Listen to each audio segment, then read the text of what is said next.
What is going on, guys? Welcome to the first episode of the third act cast, I guess. Today we are going to be breaking down and reviewing Wonder Man. We're going to be talking a little bit about Mhm. Fallout, episode 7 of season 2. We're going to be talking about Night of the Seven Kingdoms, just our thoughts on it so far, and Resident Evil 9. So, I mean, yeah, first episode. I'm excited about this, guys. I don't know. This is just interesting because we actually have a lineup of good shows that we're actually interested in. So good start. Yeah. But who's going to start off today first for what they thought about the Yeah, so Wonder why don't we Man do season? that? We can quick. So here's the thing: we all watched it throughout the course of last week, and we haven't talked about it at all with each other. It's been completely under It's been wraps. hard. Yeah, we keep talking. We're really excited to finally sit down and let each other know our opinions about it. But yeah, we've all watched it. We don't know what anyone thinks. So I guess maybe just that at the same time we can just say if we liked it or not and start there. Oh, this is going to be interesting. Okay. Okay. I feel like we're either all gonna agree or all gonna be opposite. Just give a yes, no. Watch, I have a second delay, so you guys are going to be saying yes, and I'm going to be about a second behind saying my answer. All right, how about we do 3, 2, 1 and just give a thumbs up or a thumbs down, and then we'll just go from there. Okay. Okay, all right. All right. 3, 2, 1. Oh my god, really? No way. Yeah. Oh my Man, god. okay. Yeah, I I'm glad. kind of had a feeling about it. I had a feeling that me and Evan were probably gonna vibe with it, and Mitchell might be the one that's you know what, not my vibe. Really? Yeah. Okay, that's Okay. actually really interesting. I thought for sure we were all gonna love it a lot. See, when going into this, I didn't think I was going to be the only one. That the thing is, it's not like I hated it. Okay. I didn't hate it, but when I get into my stuff, and I'll explain why. But there are things that are good about it, and then there's things that no, it just didn't vibe with me. Okay. Well, Yeah. Sorry, can I ask one thing? yeah. How did everyone go into watching it? Were you like okay, I'm about to watch a Marvel TV show, or were you just all right, let's check out this show?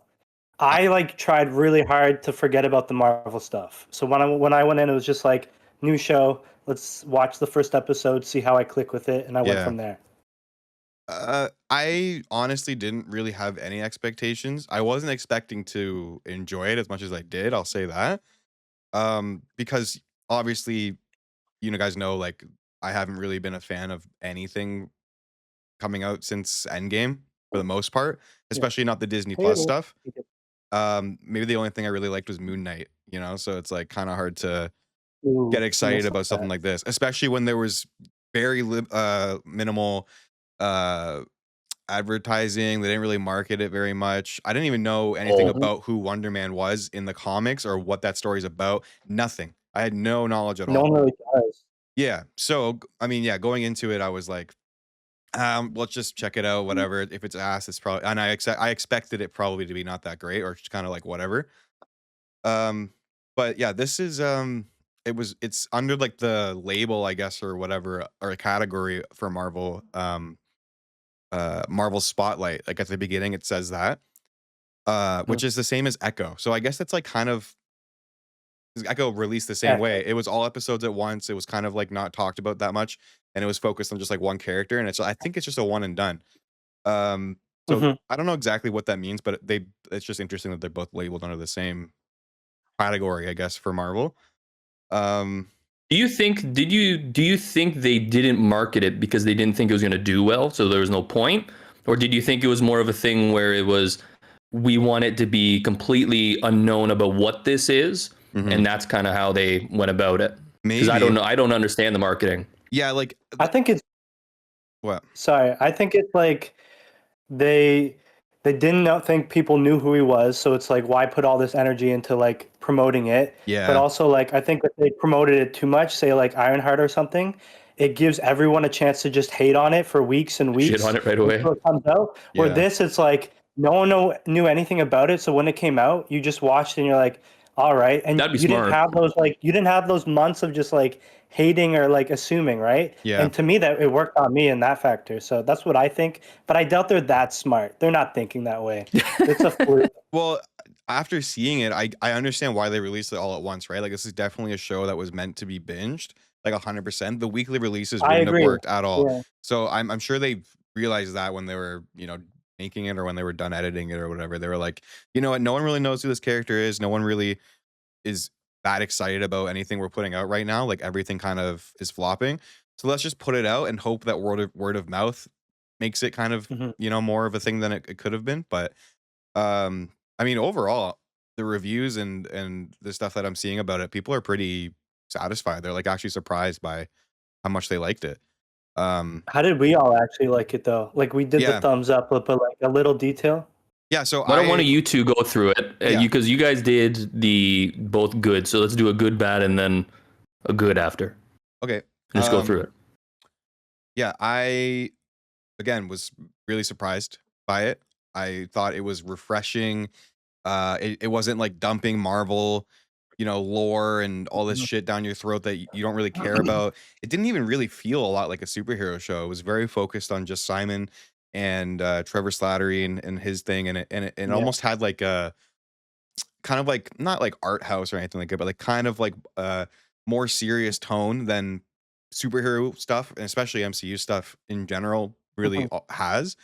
So I appreciate it for that, and I think the acting was really well done, and the cinematography, everything about it, it felt like okay, this is like not just like some corporate tropey schlock that MCU usually does, where it's all kind of the same vibe, and they're not like really able to do anything more, So I liked it for that, and by the end of it, I was like, wow, that really worked for me. Like all the characters, I felt like their stories and all the key things they were going for, like were effective. So I'm pleasantly surprised. I was really, really, really happy with the way that this turned out. So yeah, what did you think, Trevor? Hey, we're gonna do good, and then bad. Yeah. Let's do it. Let's do it that way. Okay. I was actually really shocked because, like you said, how you're saying it was very bingeable. That's how I thought. But it wasn't like I was expecting. Well, I wasn't expecting, but most Marvel shows they rely on like the action, even though it hasn't been great. So for a show to not even like try and put the action like element in there, and it was just all about character development and all that, I think it like really worked for me. Yeah. And it felt just real. It felt real. It didn't feel cheesy. I didn't get like pulled out of like scenes. The whole time I was like connected with these characters, and it was even a character that was very unlikable. This guy's he's weird. Like I kept waiting for a moment for him to like shake it off and act like a normal person, but he was just stuck in his own head the entire time until Trevor kind of like helped him out of that, even though, spoilers, snaked him. But yeah, I thought it was really well done. Yeah. I gave it like, if I was going out of 10, like a 9.5, because I just had a really fun time watching it. Okay. Yeah. Just shows in general. I just thought it was really fun watching. Yeah, it did feel a lot more like an HBO or like, I don't know, like even like an Amazon Prime production. Like it didn't feel, again, anything like we're used to with like Marvel, MCU, Disney stuff. Disney Plus, I should say. So it was good. I'm really curious. Didn't drag out bad. Yeah. Okay, yeah. I'm curious why you didn't like it. I'm really curious too. No, I'm just gonna freeball this because I don't have any notes for what the reasons why. Feeling. Yeah. Yeah. No, feeling. But I had like when going into this, like I knew nothing. I didn't really understand with the character, both like you guys. And then I had the same problem that I have with, I think almost every single Marvel TV, made for TV or whatever, where it's like the first 2 episodes I really liked.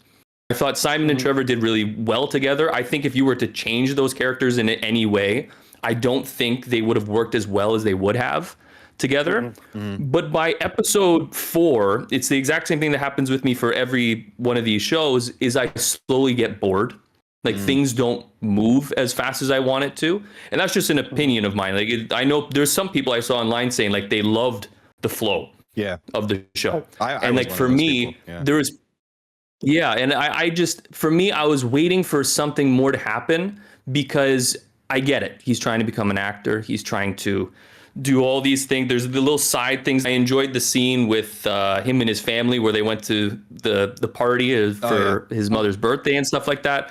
I enjoyed that. I might be one of the only people, because I keep seeing online everyone loved it. I hated episode 4. Oh yeah, I read the one where they go back. Doorman, yeah. Yeah, Doorman.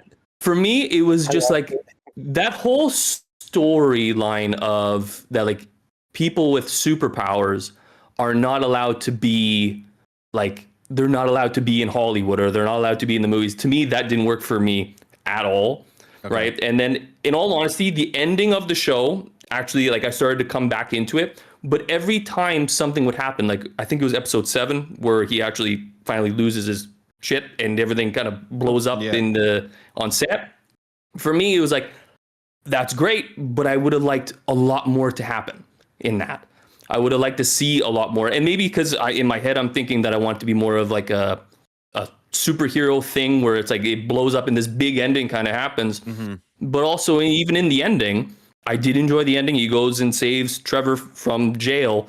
But for me, I'm just sitting there the whole time thinking, like, how would he actually get in to this top secured facility that's supposed to be for, like, the worst of the worst, and he kind of just walks in because he found some guy that works there. I had trouble pulling myself into those moments. Mm-hmm. And the ending, to me, it just felt anticlimactic for me. I didn't vibe with it. And I'm also not I'm not a big fan of rom-coms, right? It's like two guys kind of figuring each other out kind of thing. One guy's a ex-terrorist, and then another one is trying to become, like, it's a very weird mix. It does work in many ways, but I felt like, for me, from episode 3 to about, I would say, 6, it didn't do anything for me. Like, I really was already falling out of it. Okay. And then episode 7, it pulled me in a little bit at the end. And then at the end of the show, I was just kind of like, okay, that was it for me. You guys would give it like a 9 point. Yeah, for me, it was like you guys are up at like 9.5. I'm more down at like a 6. So it was just average? Okay. Yeah, I give thumbs down, but for me, it's like, if I gave thumbs up, that would be more of like a 7 to 10, right? Yeah, but for me, it just didn't hit, like, I think, for a lot of people. But I mean, okay, fair enough. And we'll get into like more of that. We're gonna go through every episode and just kind of break down little moments and overall the episodes one by one, and just kind of talk about things we liked and plot points we liked and stuff. So you said you liked the first 2, right? You thought they were well done? Okay, well, the first 2 were directed by Destin Daniel Cretton, who is the same guy who did Shang-Chi. I always mess up the pronunciation, but he directed that. He is directing Brand New Day as well. Okay. And for me, like, that kind of, after seeing these 2 episodes, I was like, okay, wait, like, he's actually pretty good at directing kind of, I don't know, like, more mature themes and characters that have a little more going on than just, like, you know, the surface level shit we usually see. And I mean, you do see that kind of in Shang-Chi as well, but it gave me a little bit of hope for Brand New Day. I was like, okay, well, maybe they're gonna be able to kind of get away from the whole, like, you know, Stark Jr. little boy kind of vibe that they've been kind of having, and do something a little more, I don't know, mature and impactful. We'll have to see, right? But anyway, the first episode is called Matinee, and this is the one where you're introduced to Simon Williams, and he is kind of I don't know, I guess he's kind of a troubled guy. He's got a lot of anxiety. Yeah. His career is not taking off like he thought it would. He's only really been doing, like, kind of, you know, he's extremely relatable. Yeah, he's an extremely relatable character. For sure. But his life hasn't gone the way he's wanted, and you can see that in the first scene where he's kind of like getting ready for to go on set of, I thought it's interesting, like, the whole meta thing where they have real like shows and stuff in. Yeah, that's what I meant. It felt so real because of that. He's working on American Horror Story. He's like a small role, and he's all excited about it. And he takes it so seriously, even for, like, how small of a role it is. He's like really, really thought about it, and he's prepared a lot of thoughts and things that he wants to. The problem, though, right? Yeah, but that gets in the way. Like, I was agreeing with him at the start, like, oh, he's charming. He's got a really great perspective, but then it's also like, you got to know your place. Like, this is one of your biggest roles, and you're was it the director he was like talking to, changing everything? Yeah, I think producer or director, something like that. You get one win against them on your first job. Just go with it. He just kept Yeah. he kept going. It got to the point where he was trying to change and add like every thought he had. Like he wanted to change everything. And they were like, you know what, this guy's too much of a nuisance. And then he ended up getting fired from it, which is like, it's tough. Because like at the beginning I was like, because I've talked to some people who are like, oh, he's so annoying. Like, why is he acting like that? Like, relax. Like, he's so like insufferable. But when I was watching it, I was like, oh, I like how he's so passionate about it. I like how he's really trying to make it better. Yeah, he's really cares about what he's doing and he wants it to be good. But at the same time, it's like, you're not the only one, you know, that's working here. He doesn't have a good social game. That's part of him, right? He doesn't even like accept his true self. So the whole time he's just acting so odd. Like he's so unlikable. But that's the thing, is the character development. By the end, you're like, okay, he actually went through some shit. Yeah. So I thought opening with that scene with him kind of see how he is and what his thought process is like, and kind of his the way he carries himself with a lot of like anxiety. He's like kind of in his head a lot. That was a good way to kind of introduce like what the core, I think, of his character is for that first episode. And so then he gets fired from American Horror Story, which again I think is just cool that they were throwing in like real life shows and kind of like having this weird like satire almost of Hollywood and LA, which, you know, translates. That's because they own FX, right? They do, yeah. Disney owns FX. Yeah. So they're able to do stuff like that, but just cool. I think it was like, it just added a little more to just that like business side of it, all of it too. Like I've never really seen what it would be like to act or be on a show. So yeah, it's cool to see that kind of perspective. It's more realistic satire, not as like comedic. In compared to like the studio. It's like the show The Studio. But like a little bit more real. Yeah. So then he ends up going to he gets home and his girlfriend's like getting her stuff out. Yeah. Like, what a bad day. Trying to do it behind his back. That's rough. She was like, oh, I thought you were gonna be home later. Like she wanted to be gone before he even got back. And then he's like, what's wrong? Like, you know, he doesn't seem like too broken up about it. Like he kind of feels like it feels like he expected it almost. You know, it makes sense for their relationship, but he tried to kind of be like, you know, we can fix things or whatever, but she's like, you don't open up to me and you never did, and that's it. And he kind of just understands, okay, it's over. And she leaves. So that was also pretty interesting, I guess. Again, setting up his character in small ways. The first episode for me was extremely relatable.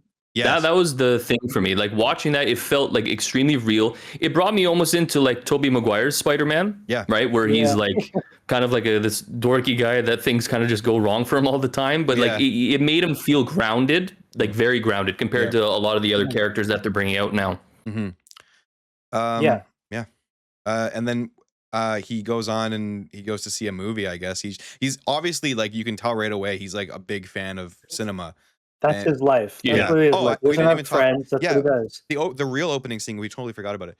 The whole show opens to him and his dad when he was a kid, and he's watching the Wonder Man movie. I guess that's Wonder like in this. Is it a real movie, or is it just like a idea of the MCU? It's like I think universe. It's just a made up thing they made. Okay. Yeah. So he's watching the Wonder Man movie as a kid with his dad, and he has. You know, when you're a kid, like for me, it was really relatable. I remember being a kid and going to see, I think Spider-Man 2 was my first in theater experience with my dad and my uncle, and just sitting there and being like so blown away by it, taking it all in, and just like loving the superhero thing and like a core memory, right? Yeah, for sure. And you see that, like, that was definitely like a bonding thing with him and his dad, and it meant a lot to him. And yeah, so that was also, I thought, added another layer of like, you know, his relatability, and you see why he ends up falling in love with film and wants to be an actor, and he realizes, like, you know, this is my thing in life. So okay, so then he goes to a movie after all that stuff happens, just to watch whatever, and then he sees Trevor Slattery's there, and he's on his phone and he's talking and doing whatever. And they end up watching the movie together, and you can see that they both are really big fans of cinema. They love, yeah, for sure. Yeah. And so they end up, you know, hitting it off, and they talk a little bit, and he's asking him questions about what he's doing and what he's up to, as they're both actors, and he's a big fan of his as well. Obviously he brings up, like, aren't you that terrorist thing. And I love that everyone is like shocked and kind of like disgusted, but they all just let it go. but they he's realize such a it's like not Yeah, I real. know. They know it's not real, but they're like, why'd you do that? yeah, Like, and he's such a like a fun guy. Like Yeah. you're just like, oh, okay, this guy's a jokester, whatever. Yeah, You don't yeah, take yeah. him seriously. yeah. Yeah, and then so they leave, and he tells him, well, I'm auditioning for this Wonder Man remake by Von Kovac, which is like a fake director, but I'm assuming in their world he's like one of those, you know, really highly acclaimed, Christopher Nolan. yeah, like, Yeah, like sure. that type kind of thing. person Yeah, yeah. everyone wants to work with, like, you know, whatever. But so Yeah. he finds out, oh, you're making a Wonder Man remake. I didn't know, or they're making a Wonder Man remake. I didn't know that. So he obviously is like very excited about that. He feels like he needs to do it. Goes to his agent. His agent's like, shut up, we're not doing it. Like, you're too crazy, and you're you know, you they can't handle it, and blah blah blah. Then the audition's gonna be today. Mhm. So she leaves the room. He goes on the computer, gets the audition information, and goes straight to the audition with no preparation. And Slattery is in there as well. And I did like the scene where he came around the corner for the audition, and you see Yeah. just like a million other dudes in there all doing the same thing, like getting ready, kind of like preparing themselves, reading notes. And Yeah. it You felt would be overthinking everything. yeah, Oh my God. I felt his anxiety when he turned the corner and saw that, because I'd be like, oh fuck, like what kind of chance do I have if everyone else in here is doing the exact same thing, and they probably are even more put together than I am. And it just felt that like overwhelming sense of like, I'm not fucking, why am I doing this, you know? Yeah. So I thought that was cool. And then anyway, so he sees Trevor Slattery sitting there, and he notices him, and he's like, come with me, you know what, and we'll talk. And then they have a conversation, and they're like, yeah, he's telling him like, I care about this so much, like this in the script doesn't make sense to me. And he's going on and on doing the thing that he normally does, overthinking and trying to change everything. And Trevor just kind of tells him to like relax, and just he tells him that thing like let all your, like, take a deep breath, let it all out, and then that kind of shuts down your whatever he said, frontal lobe or whatever, and so you're not reacting on thought, it's just instinct. I don't know Yeah. if He had a that's lot like, of acting tricks for him. yeah, he's obviously like a very experienced actor, and he was kind of giving him some advice. And then he goes in, he does the audition, and he's pretty, you know, whatever, he's natural. But you don't really get a reaction from the casting people whether or not they liked him. It's just kind of like, okay, thanks.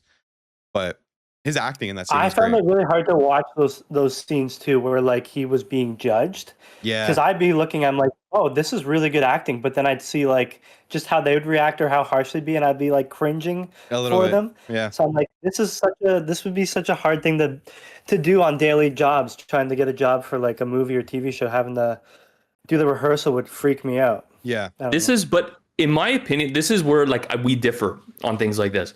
So like I did like the scene where Trevor's able to calm him down and everything, and like he feels more relaxed going into his audition. But the one thing that I really had a hard time with in this show, and this is like one episode that was very apparent for me, Yep. is like I had a hard time feeling bad for anybody in this show. Like, because if you were to take Trevor out of this situation, not you, Trevor, the other one, but if you were to take Trevor from out of all these scenes, there's no likable characters for me. I had a really hard time with. Go ahead. Does it take place in LA? That's where this is taking place? All of it, yeah. So like it kind of has that vibe of like that's I know. the business. Everyone's Yeah. self-absorbed. They have a goal. They want to be a star. So, but that's the thing is like our main character was very unlikable, but like you're seeing him get all these losses, so you're like rooting for him because you connect That on a too, human right? level. Yeah. Like this sucks watching. You can be online saying like I hope you die, all this shit, but actually seeing someone like lose week after week, you're like, give this guy a win. So I Yeah. think that's where No, I the get it. build-up was so much fun for me, right? Yeah. Continue. Did I go off track? Oh no. Okay. Yeah, I guess I kind of I don't really see. I'm trying to think of like who is even like a main character in the show besides the main duo. There's not. Not really. It's really just focused on them. Yeah. Okay. I mean, that's It's very fair. story, I Fair feel enough. like. Fair enough point. But yeah.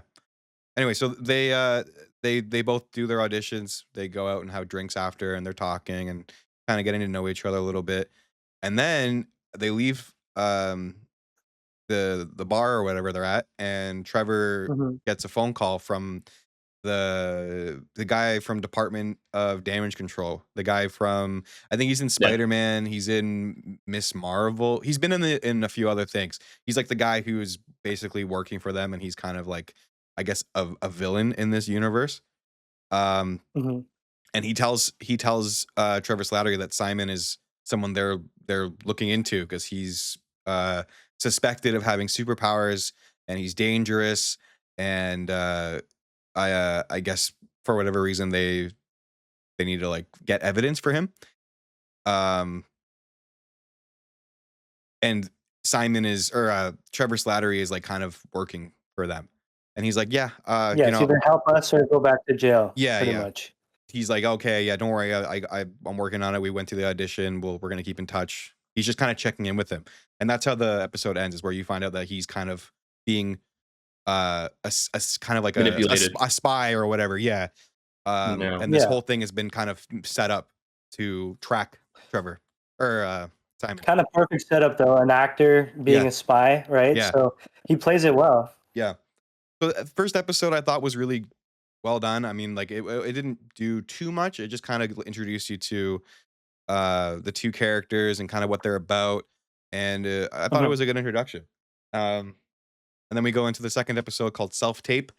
And again, this is directed by the same guy who did the first episode, the first two. He didn't do anything else in the series, just those first two. And then they open the episode and they show kind of why Trevor is working with them. Turns out he was, so I forgot about this. He was kidnapped, or I guess broken out of prison in Shang-Chi by the 10 Rings guys. Yeah. I had to look that up because I honestly forgot how he got with them. I forgot about that. Because he was in Shang-Chi, which I also forgot about. But he got broken out of prison before he was done his sentence. So they're like, okay, well, you got to finish your sentence, or you work with us. And he's obviously like, okay, yeah, I'll do that. Whatever, I don't care. He doesn't know Trevor. He doesn't know, or Simon. He doesn't know anything about him. He's like, whatever, I'll do whatever you want. Whatever. What's it to him, right? So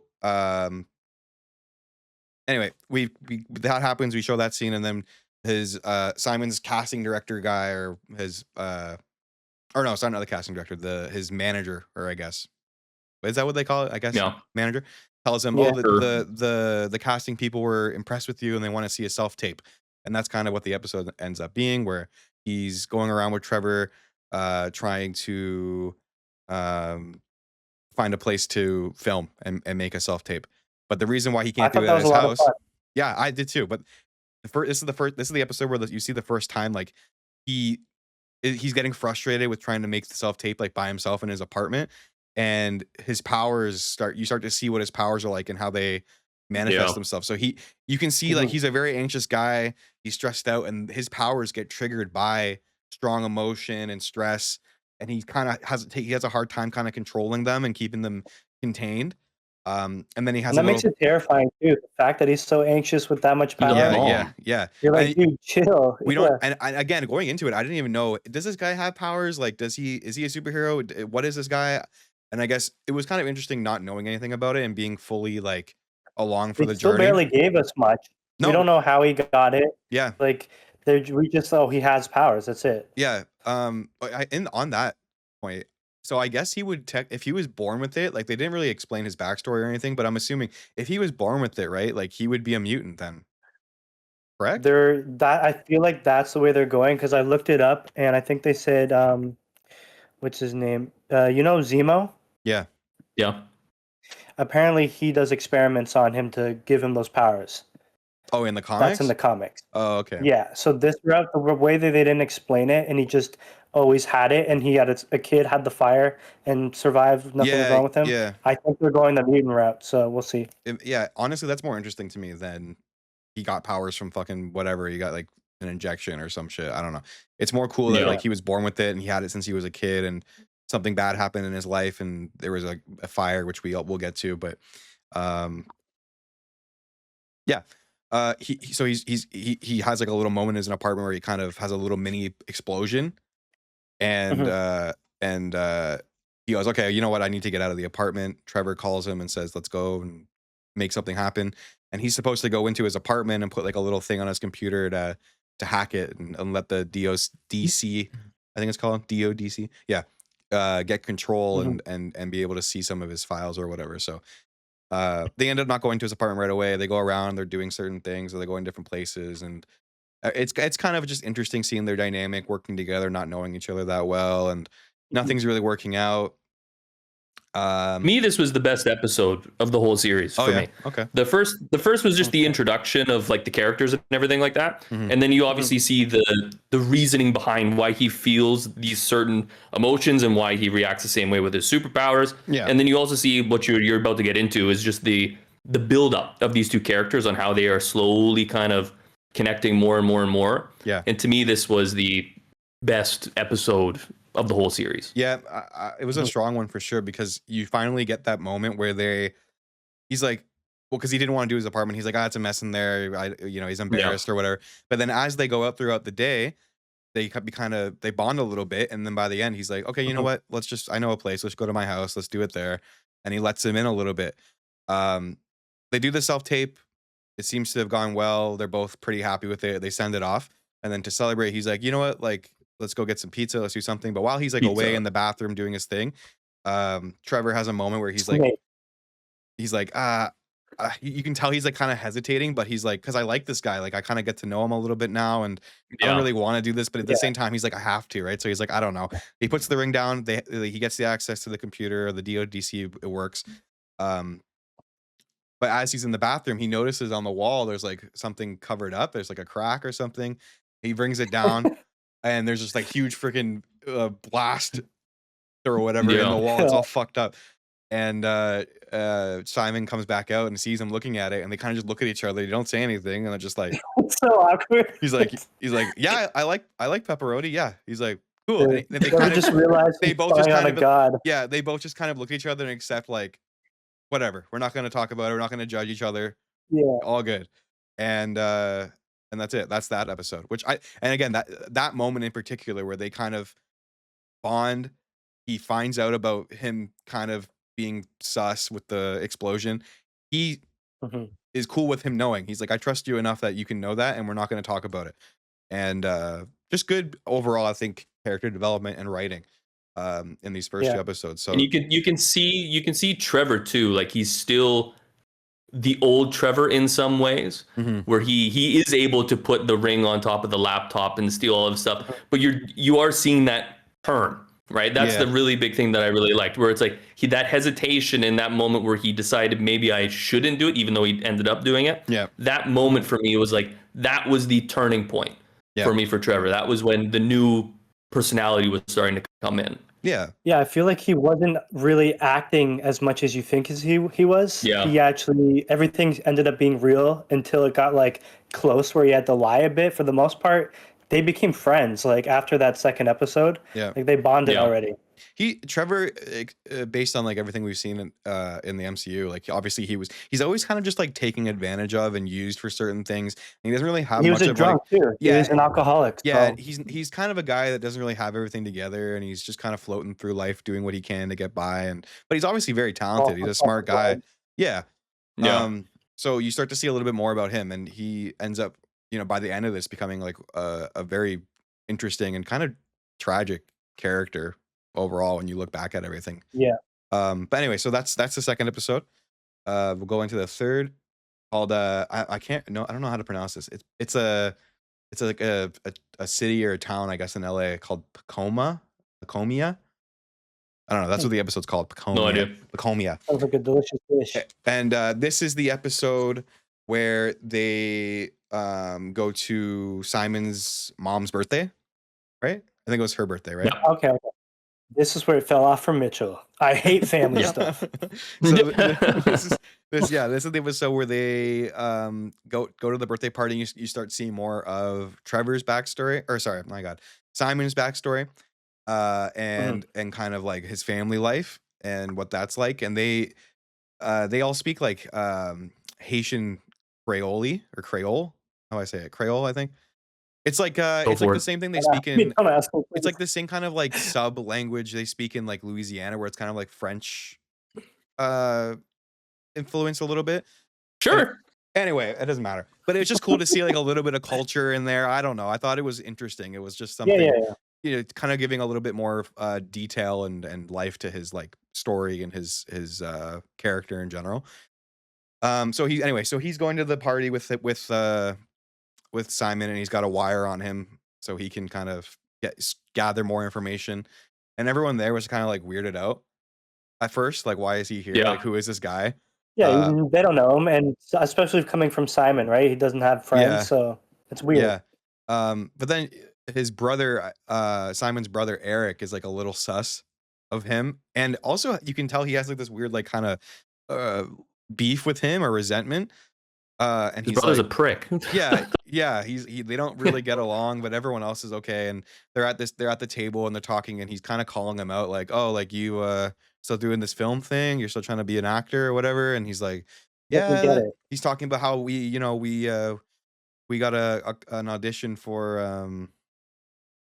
or we did our audition for Wonder Man, and getting a call back would be great. We got to wait and see how that is. And Trevor's kind of backing him up and giving him some support, and Eric turns to him. He's like, "Who the fuck are you anyway? Like, what are you doing here?" Like, yeah, he gets sassy with him right away. And they still believe, right, that he wasn't fired yet. So we haven't hit that part where they don't know yet. They don't know yet. So he asked about, well, his mom's like, well, you got American Horror Story. That's going good, right? And he's like, yeah. He like doesn't know how to say it yet, and he's kind of uncomfortable. Anyway, so the party's over, and you realize like no one in his family really know much about his life or what's going on, and he kind of just like gives them as much info as he's willing to give them, and he's kind of isolated from them in a lot of ways. And the party's over. They're in the kitchen and they're just talking, and it's revealed that he got fired from American Horror Story. And Eric starts like digging into him, calling him like a bum, and he's not helping out, and he's fucking around, wasting his life, like really going like digging deep into him. And he has a moment. They're at the kitchen table where they were at the beginning episode. They were talking about how they just renovated it and it was really well done, and they were showing it off, and they're really proud of it. All the brother would brag about, the kitchen, look at this. And he has that moment where he's so stressed out and so uncomfortable with it that his powers go off, and he slams the kitchen island and completely shatters it, destroys it, and right in front of Trevor. So Trevor, this is the first time he's seeing this, witnessing it and confirming to himself, oh shit, like he does have, powers for sure. Anyway, they leave the party. Everything's kind of on edge, not feeling good. They're in the car outside of it. They're talking, and he's saying like, maybe he's kind of feeling down on himself. Like, maybe this isn't for me. Maybe my brother's right. I just got to give up, and he's not feeling good. And then they have a moment and whatever. Trevor goes out. He gets rid of he feels bad, I guess. He doesn't want to do this. He's feeling conflicted, and he breaks the memory card where all the wiretap stuff was, and comes back. And then he walks back to the car, and you find out that they both got callbacks for Wonder Man. And it's a moment where I thought the acting was like really well done, and it really meant a lot to him, where he's like, he puts his hands up and he's like, you can tell he's like really emotional, and he's like, oh, finally I got a break. Like, this is really great. Especially after all that stuff just happened. The acting, I thought the writing, it was subtle, but it was like really well done. I thought it was really effective. And they also, right before that happens, they mention like, even if they found out about my powers, like I wouldn't be able to work in the industry because of the doorman thing. And Trevor doesn't know anything about it. He's like, what's that? And then that's how we get into episode 4. Before we do episode 4, can I just explain, like, say something here? Yeah, of course. This is where I had, like, this is where it kind of fell apart for me. Okay. Is that this episode wasn't terrible. I didn't hate it, but like the ending, it was great. I loved Trevor breaking the mic and throwing it away, or the card and throwing it away. But the problem with me is we had the scene with him blowing up, right? He destroyed the kitchen, everything like that, walked out. Yeah. And to me, this was like, we're getting heavy now. We're getting we're getting somewhere. And even with Trevor breaking the chip, it's like he broke the chip. So I'm like, so that means he's broken through, right? So we from episode 2, you had him like thinking about putting the ring on the laptop. Now he's breaking the chip. We're finally seeing him turn over. And this is where it kind of lost me, because it's like, as soon as all this stuff happened, it all just kind of flipped again, where it's like now that scene where he blows up the table, it happened, but it's kind of gone now. And then we'll get into it, but even in the future, after he breaks the chip, we're still kind of in the same spot, right? Yeah. So for me, not adding into that just took that scene away for me. I do agree with you with the acting and stuff like that and the writing. Yeah. But I just, for me, that I was thinking we're getting somewhere, and we ended up, especially episode 4. We'll get into that. I saw that. Go ahead. I feel like I was viewing it not even thinking about the powers or the superpower stuff. I was just thinking about the acting and seeing his struggles and him getting to the wins. Okay. Because this episode was like where you fully felt so bad for him. At first, you just see him as like this self-absorbed dick who doesn't have good social cues, but then he gets a friend, and you see him at his family's life, and you see how he has no friends, and not even his family like him. They're all talking crap about him the entire time. No one cares about him. They're like belittling him. So the whole time I'm like, I feel for him, and I'm starting to like him because I see his struggles.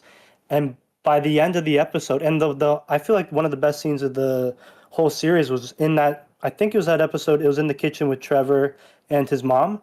And she says when he was a kid, he says, "Thank you for loving me, mommy," or whatever. Yeah. Because he's like thanking her, like, "I can't believe you love me because no one loves me." And so I really connected with him. And then at the way the episode ended, I'm not even thinking about the superpowers. He gets the call back. So you see his pathetic life. You see how sorry we feel for him. And then he gets that like crazy, incredible win where you're just like shocked. So to me, that was like, okay, this is, we're getting up there. And I'm not thinking about the powers. So that's why I'm like, this show's working for me because it could do that just based off that stuff. Yeah. Do you guys not think it's weird though that like this? I know it's kind of whole part of the TV series, but like, don't you think that like in this MCU world, when you have all these superheroes that are extremely famous, they don't talk about it at all, which I really enjoyed. But wouldn't you think that if you have superpowers, I know they're trying to say because if you have superpowers, you can't get into a movie.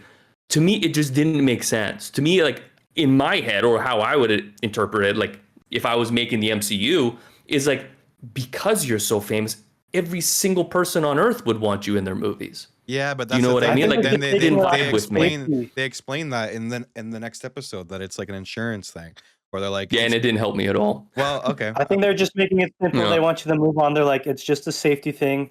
Like if someone just had crazy power and they got upset on set, it's not like it's a little argument. It's like too dangerous. It's like shooting a bullet across the room, you know? Yeah. So when they said that, I'm like, okay, whatever. But yeah, I guess I get what you mean though. Yeah. It's just, we'll get into episode 4 and then I have more to say about it. How about that? It takes you out of it for you. Yeah. All right. Yeah, the one thing I forgot to mention was in that moment in the car, Simon tells him like, you're the only person that has ever seen that I have powers, like no one knows besides you. And then so I guess like after that day of spending time with him and seeing his family, and then obviously like that being shown to him and him kind of admitting all that, like really getting vulnerable, he has like a moment where he's like, fuck this, I'm not giving them over like this information.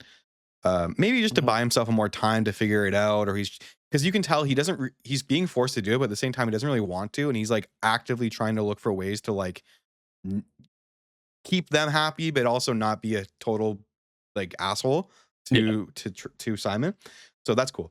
But anyway, we got to start going through these a little bit faster just for time. So we'll just get through the doorman episode. Interesting. It's all shot in black and white, which was a choice. You know, I didn't mind it, but I guess it makes sense as it's like it's I don't know if it's because it's in the past or whatever, but they were trying to do some kind of like special one-off episode where it's all focused on the doorman thing. And so I'll just quickly explain the doorman thing. It's this guy who worked at a bar or a club or whatever. He's the doorman there. Obviously, that's why they call him doorman. And Josh Gad is like a main character in this, and he's like in this universe, like everyone knows him. He's like Olaf. He's from Frozen. He's kind of like a Hollywood douchebag, you know. He's like being weird, and he's like one of those guys. He goes into the bar and he's like, okay, like he knows him kind of, and they're cool or whatever. But then there's a fire, and before that, the doorman Damar goes out to like the back dumpster, and he sees a Roxin. Black ooze. There's like a Roxin logo on it, which is like a thing. I think that's like some kind of lab or scientific. It's connected to the character's Cloak and Dagger. Yes. And Cloak can like do kind of the same stuff where he can like teleport. Yeah. Like in the same way. It's been like not brought to the surface before in the MCU, but it's definitely been like kind of in the background. Yeah.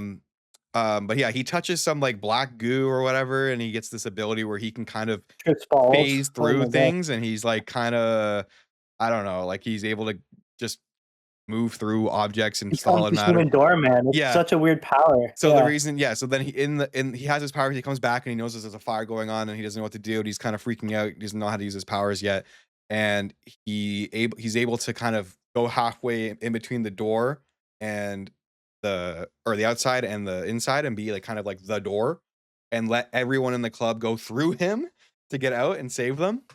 And so that ends up kind of turning him into something bigger, because Josh Gad is like, hey, I'm going to bring you in and we can work together. And I can tell this is where like Mitchell got. Yeah, it is a little goofier compared to the rest of this. From his perspective, saying he's expecting this build up, and then this episode happened, which felt like an intermission. It's just a different story. Yeah. Yes, it adds to the plot, but it's like a whole little movie of itself. So I can see where Mitchell's like, all right, let's get to me. this. To me, it was just like everything. I was just sitting there watching, and I'm like, to me, everything like is stupid. Like just to make it so it was just stupid to me. Like he touches, I'm gonna take garbage out, and I see some black stuff on the ground, and I'm gonna put my hand through it. Like even that, I was like, what are we doing? And then the door. Is this a character from the comics? Is it like is this made up for? It is a character. Is it? I didn't know. Okay, like, for me, it was just I did. Yeah, like for me, it's like you could walk through him and everything like that, and I just didn't. It didn't hit at all. And I can't remember his name. The actor that everyone loves in this episode. Josh Gad? What's his name? Yeah, it was cringy for me. I felt uncomfortable watching him on TV. It definitely felt like a different vibe compared to the rest of the series, and more kind of like what we're, the superhero-y, Marvel-y stuff. But overall, I don't think it was like terrible. It wasn't my favorite episode, but it did give a little bit. I was still confused on where we were going with it. Yeah, like for the first 20 minutes, I'm like, what are we doing? I don't understand what the point of this is. Because last episode he just said, "Don't you know what happened to this so and so actor?" They said it's like the doorman clause. Okay. That's why. And then it goes to the next episode, and it just goes straight to the flashback. So you have to like kind of like be like, oh, okay. This is how we're going to explain it. Does throw you off. He has a lot of anxiety about him obviously knowing he has powers and he's obviously conflicted because he loves film and he wants to be an actor, but he knows that if anyone finds out he has powers. Yeah, I knew that. Yeah. He's got to neglect that part of him. It's kind of treated like once you get known for a certain role, like that's Iron Man. Like they know you for your power and that's it. Yeah. You get a catchphrase. He doesn't care. And that's all people know about powers. He's not a superhero. He's just a guy who has powers. He doesn't want to deal with it. And he's hiding it. So anyway, back to the doorman episode. He ends up taking that job with Josh Gad. They become kind of like close, and he's kind of working with him as like a security guard almost, or like something like that, where he kind of like helps him move around. He's being paid by him, and his powers end up taking him. He becomes an actor. And he's in this movie. He's in this movie with like a robber thing, and they're using his powers in the movie. He becomes the doorman, and he's like this big celebrity, an actor. So then nothing really that relevant happens besides that kind of stuff. They're making another movie, and he's kind of or before that, his career seems like it's drying up a little bit. Like he's like real life. You go viral, everyone loves you, but then you're a small. They did touch on that. Pony and they hate on you, right? Yeah, so, he was reading comments. People were like, "This guy sucks." He's like, "Oh." Yeah, that's all he can do. Yeah. He's not talented. He's like, he's like, "Oh, this ding ding or ding dong thing is getting like really old." He's like, "Oh," he's like, "I hated that. I hated that so much." I guess it's supposed to be a satire on like the real. Yeah, no, I get it. I just didn't like it. Yeah, okay. So he ends up. Josh Gad calls him. He's in his car and he's like looking at his bills and they're past due, which is like obviously kind of tropey. Like obviously they're gonna show that, but he's like, "Okay, we're gonna do cash grab too. You in?" He's like, "Oh fuck yeah, of course I'm in." He goes to the set. They're doing their thing, and then you notice that like something's wrong. Like he's not acting right. He feels weird. But there's a part where he has to go in the movie. They're like filming he's drunk, right? He's drunk. Yeah, they keep showing a bottle next to him that he's like hungover and drunk. And when he's walking to the set, they're like, "You okay, man?" I think he's just like, he's acting funny and all. Yeah. So he there's a scene where he has to kind of break out of a bank vault or something. He's got money. He's throwing it through him. And as this is happening, Josh Gad is like going through him. And he throws up and he's like having a moment where he can't hold it, I guess. And then Josh Gad just goes like, he doesn't go out the other side. He's just completely fucking missing. And then like Mario Lopez is on like the news channel for entertainment. And he's like, where is Josh Gad? Like, this is so weird. And then a whole bunch of things happen. And then you get the explanation that Hollywood has decided to, or the DODC, kind of like he's under surveillance forever. And Hollywood, all the studios are like, you know what? Going forward, we're going to put this thing in called the doorman clause. And nobody who has powers is allowed to be in television or film or whatever. They have to sign contracts and everything. And this just gives more of a reason why we need to be worried about Simon being found out, and kind of more backstory on why that is a big deal if he gets found out. It's like a problem. And I guess why the DODC is looking for him in the first place, right? They want to prove that he has powers. Did you know that he's still alive, technically?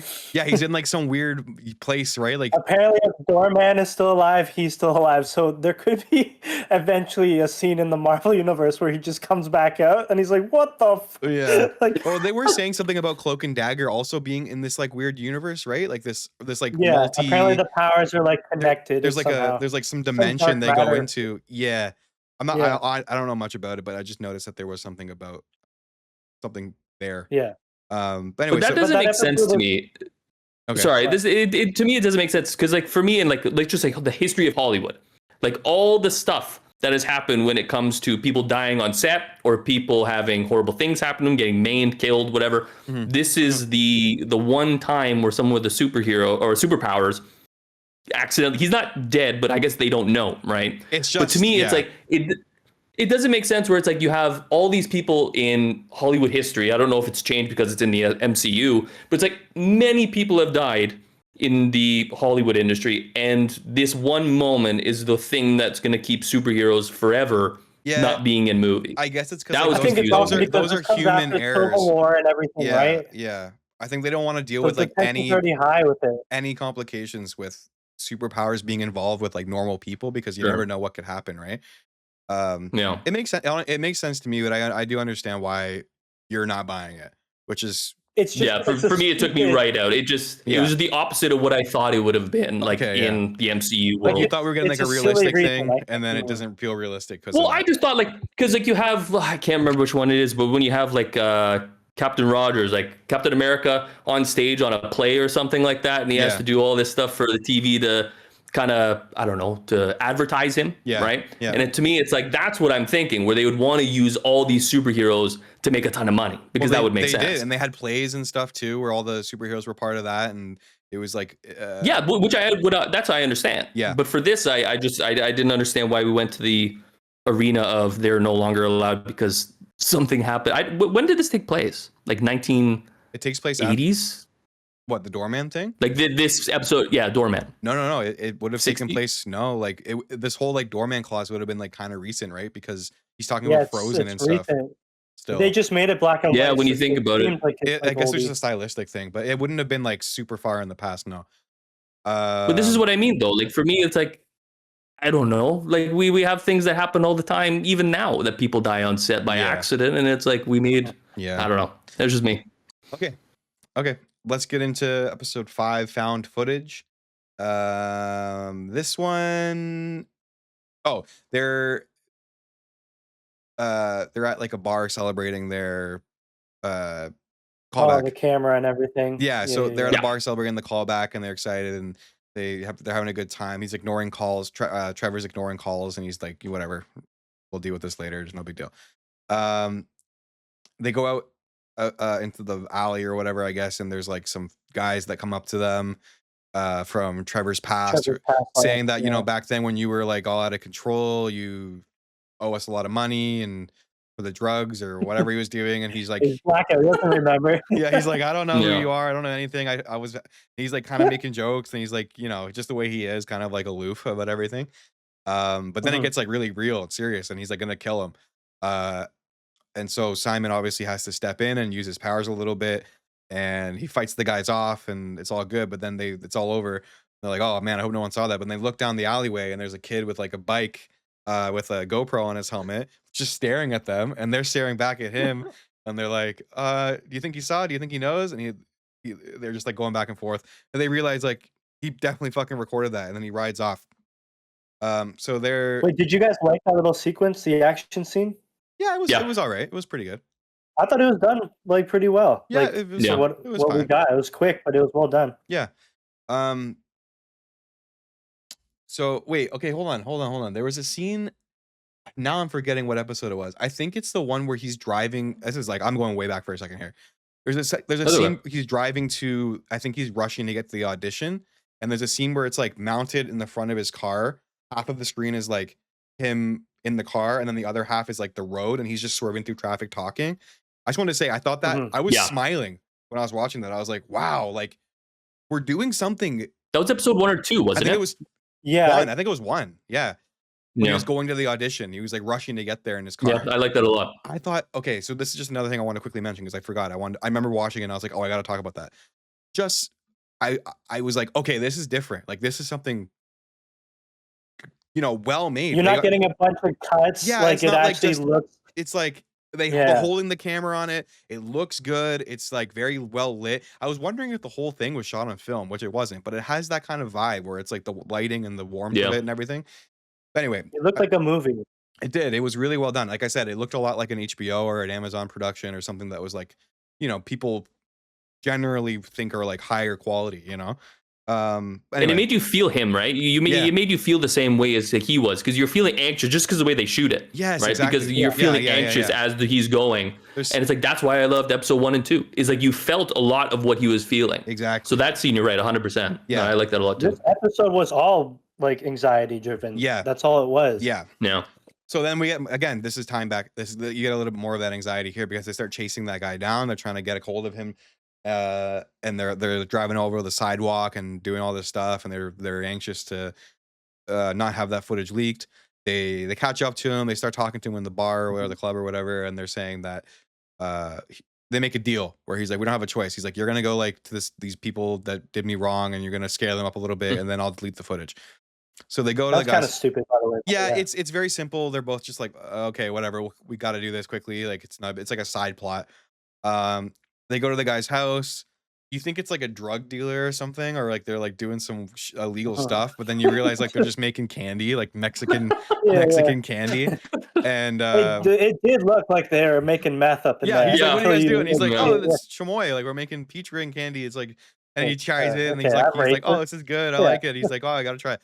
They're like a funny moment, and then he ends up finding out that the guy that you were chasing down, like we used to be business partners, whatever, like. He's lying. They have their own little beef. It doesn't matter. It's not important. But then what the fuck are we involved in? Yeah. But then those guys that were in the alleyway from earlier have been following them, and they come up and they grab the guy. They bring him to the door, and they're like, "You come out. We're gonna freaking kill him if you don't." Like, I want Trevor Slattery. Come out. And there's a big scene where everyone's freaking out. It's all chaotic. The cops pull up.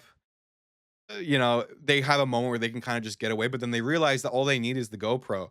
Right, so they don't need to worry about him deleting. All they need is the GoPro and delete the footage. So they get a hold of it, they delete the footage, everything's fine, and they just escape from that. No, but they get the phone call in the midst of all that. No, so the shooting's going off, and they get so they're rushing because as that's all happening, the manager is like, hey, the audition, or not the audition, or I guess it is an audition. He wanted to like bring everyone in. He's like, the next round of auditions is at Kovac's house. He thought it was gonna be tomorrow, but they're moving it up to today, like right now. So he's like freaking out, rushing to get out of there and get to that. And that's where the episode ends. But that's why I like that part, because they were all freaking out. Gunshots are going off, and they get the call. And when he says, "We got to get out of here," it's not because some dude's about to get shot. No, he didn't care at all. It's like, oh, the audition's now. Let's get out. They already deleted it. Chaos. They're like, okay, that's done. But he's like, I don't need to help this situation. I just need to go and do what I need to do. So he goes, and then the episode ends there, where they're just like, "Oh, I thought it was funny." They run back to the car, and they get in, and Trevor's in the driver's seat, and he's like, "We're on the wrong sides." I thought that was funny. But yeah, not like it was probably like one of the weaker episodes overall. Like not that it was bad or anything, but like not too much important happened here. So then we get to the next episode. Episode 6, this is the callback episode. It's called Callback. This is the one where they're at Kovac's house. This is my favorite episode for sure, hands I down. really like this Okay. episode. This is my favorite episode. It's like, to me, this is what the buildup was getting to. Yeah, you It's finally like see he's like where. going for the role. Yeah. Yeah. They get to Kovac's house, and before they go in, he's kind of doing the thing again. He's freaking out. He doesn't know how to act. He's a mess. He's overthinking. All this shit's going down. They didn't sleep at all. Also, they didn't go to sleep. So he was just on edge, like really strung out, not feeling good about it. And he gets in the house and he doesn't know what to do. The guy, the assistant opens the door, and they're like worried about if they should leave their shoes on or not, or on or off, and they're kind of like just overthinking everything. She's like, I don't know, I forget what she said, but Trevor reacts like very normal, like great, and he's like amazing. He's like so like fake they're about opposite personalities, right? Yeah.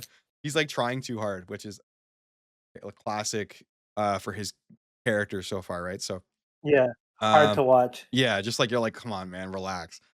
They get into the house, and you see there's a couple other actors there, a few other actors there, and they're all just kind of the people that are basically for like the last cut.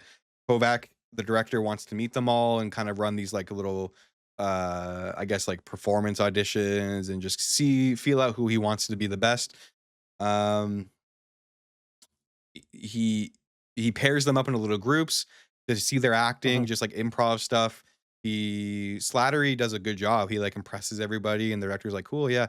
And then it's Simon's turn, and he like basically he just like recreated a scene from Pretty Woman, I think they said. Yeah, he like trying too hard. He's not being authentic, and you see Kovac is like disappointed. He's like, that's not what I was looking for. And then Simon's even more in his own head. He's like, fuck, I'm fucking this up. He's kind of they're kind of beefing a little bit because he's so stressed out that he's like reacting poorly with Trevor. He's like trying to help him, and he's like, well, whatever, you go fuck off, he's just in his head too much. They go into the other room. They're waiting for Kovac to come back, and he falls asleep because he's just so exhausted when they have a moment of downtime. And then you had that moment of punching the guy's head. This is where we get to that. For a split second, I was like, Jesus Christ. So they did that. I thought this scene was I was so happy. Yeah. Do you know what I mean? I was like, oh my god, like, this finally. And then it's like, oh my god, it's the fucking dream. And I'm like, oh my god, it killed me. Yeah, I know, but that moment before you realize it was a dream, that was really effective. I was like, holy fuck, why did he that's crazy. Yeah. And even the way that it looked, it was like dry almost, his head, like when he punched the hole through it. And I thought it was like maybe something to do with his power. Like, you know, because I don't understand his power yet. Because I'm like, what just happened? Exactly. Now that was huge. I thought that was excellent. But then there's a moment where it's kind of trippy. Yeah. Yeah. Sorry, I was just gonna say, like, you know how we're watching them all act and stuff? I thought it was gonna be like very like cringy, like goofy. But everyone was like, it was like you're watching a play and they're trying their hardest. Like, you just watched all these little bits and pieces of them acting. You're like, holy shit, that was good. That was good. If I was a director, I'd choose him. Yeah. He was also good. Yeah. Even every time Simon went, me just watching him, I'm like, oh, he's killing it. But will the director like it? I don't know. He's the professional. And every time he was just like hating on Simon, I was like, oh, like a punch to the gut. Like I felt for him. Yeah. Okay. But anyway, so yeah, we get that scene where he wakes up from his dream and he realizes he was just like, oh fuck, like that was bad. He starts to shut down after that. Yeah, the director comes out to him and he's like, you sleeping, bro? Like what the hell? And he's like, shit, like this is not going well. He's like fucking up a lot. Then he kind of gives him a little bit of a talk. Slattery, like, says like, don't worry about it's a great talk outside, like the little speech. They go outside. That was the best part of the whole episode for me. That was one of my favorite scenes in the whole series. Honestly, it was amazing. That acting and the writing there, I thought it was great. He kind of gives him a pep talk and explains to him like everything that we do, it's for other people. It's like you got to bring like your true. All left alone. Yeah, like bring your true experiences, like everything you've gone through. Like we bring it to this for a reason. You don't have to be fake. Like just be yourself. Like your story. Like bring that into the character. So then they go back inside and they're paired up to do their little test, and they do a good job. Kovac is very impressed. ends up casting them both in the film. And it's a moment where the drive home where they're in their car and they're kind of both just like not Like talking, speechless, and you see like his in face, like you shock. can tell he's like just so stunned, and he's like he doesn't even have anything to say, but he's like smiling. He's just like, wow, like I can't believe it. Like this is everything he's wanted, and he's finally got it. Mhm. And it's a moment where they're both like feeling good about themselves. Like, wow, we really, because Yeah. it's a big deal for Trevor too, you know, because like he's obviously Yeah. kind of in similar situation with his career and everything. He drops him off at home. Simon drops Trevor off at home, and then the second he drives away, the DODC comes in, picks him up, and Bro. they're like, hey man, like what happened to the memory card? Where He's have you like, been? yeah, like what's going on? You're not answering your phone. And he's like just kind of brushing them off, being like, I just need more time. Like, leave me alone. Come on, like I'll do it. Like, you can't pressure me. And they just agree, like, okay, whatever. Like, we'll just keep seeing how this goes. And then that's the episode. So That again, was so satisfying seeing that win, and then 10 seconds later, just like you're like, oh yeah, yeah, like we have all this shit going brought on. right back Yeah. into like what's going on. But that was See, definitely this is my one favorite. thing. This is one thing for me that I didn't like at the end. Like I like the whole euphoric thing where they're in the car, they're so happy they can't speak. But going back like to that. when he gets arrested again, and I'm just like, and we're back again. Yeah. Right? Yeah. And we're back at the same spot. And it's like to tug of me, war. So I guess you weren't Yeah, and fucking with that aspect of the show where he's kind of like, yeah, it's like a back and forth. It's kind of Yeah. like we're getting somewhere and then we're pulled back to the same spot. We're getting somewhere and then pulled back. And that's what I think threw me off with that. And I can understand why some people would like that, right? Where it's like you think it's done, but it's not done. But for me, it was just like you're taking away from what I already saw. Okay. Right? Because like I said, like the card chip break, right? To me, that doesn't mean anything if you're just gonna go and do it again. So anyways, I guess continue. I understand where you're coming from, but I guess the back and forth does feel like kind of human too, where he like he has It's like moments him where battling with himself. yeah, and it makes sense for him because he's kind of a chaotic person. Anyway, so we're on to episode 7. This is the one where Wonder Man filming has started, and he's kind of like doing a bad job of being likable with like the crew. Like he's kind of like, you know what I mean? The crews are all like, they're all like, didn't this guy. That's the thing. He didn't change. Yeah, like they're talking about the glasses or whatever of Wonder Man, and he's like, oh, these all suck. Like try to be like as close to the original. He's like, all right, man. He's like, okay. Yeah, like, you could be like, thanks, man. Like I appreciate. Like none of that. It's all just all about him. He's trying. Right? He's kind of like turning in a little bit to like that typical Hollywood kind of like I'm cool douchebaggy kind of energy. He's unlikable at this point. For sure. Yeah. Yes. And he's he was unlikable before, but now he's rich and famous. So you're like, he's more unlikable. Yeah. Yeah. Well, not quite yet. He's still kind of like making the movie, but he's definitely feeling like he's like, oh, I'm there now. Like I've done it. And everyone's kind of looking at him like, okay, like let's take it easy. So they're in the trailer, and Kovac comes in, and he's already doing the thing where he's like, I don't know if this makes sense. Like maybe if we change the way we say it. And you can see the director is like, wait, I don't know. And then Trevor notices like they're having that kind of tension again, and he steps in and says like, what if we said it like this? And everyone's like, oh, okay, yeah, sure, that makes sense. Let's just do that.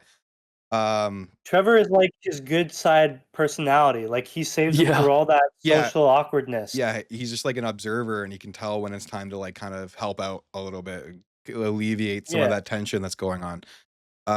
So they're filming the movie, whatever, everything's going good. But then they realize they find out that there's this New York Times journalist that the episode is named after, Kathy Friedman, who is going to write a profile on them. And Simon freaks out because she's well known for kind of shitting on people and character assassinating, and he's very concerned because she digs deep, and she might find out somehow that he has his powers, right? And he doesn't want people to know, obviously. Or find out that he might just be a prick. Or he's just an asshole. He's right? also worried about his image in general. Nightmare. Yeah. So he becomes pretty paranoid about that, and he's freaking out. He finds out that the journalist talked to his mom and his brother and his ex-girlfriend. So he's like, oh fuck, like they could have said something, especially my brother, right? Because it's maybe he thought it was his chance to kind of ruin things for him in that It's way. interesting he still doesn't trust anyone. Like, No, how old that's is the he at thing. this point? He doesn't And trust even his anyone. mom is the sweetest woman ever, Yeah. but he's still thinking, like, there's a chance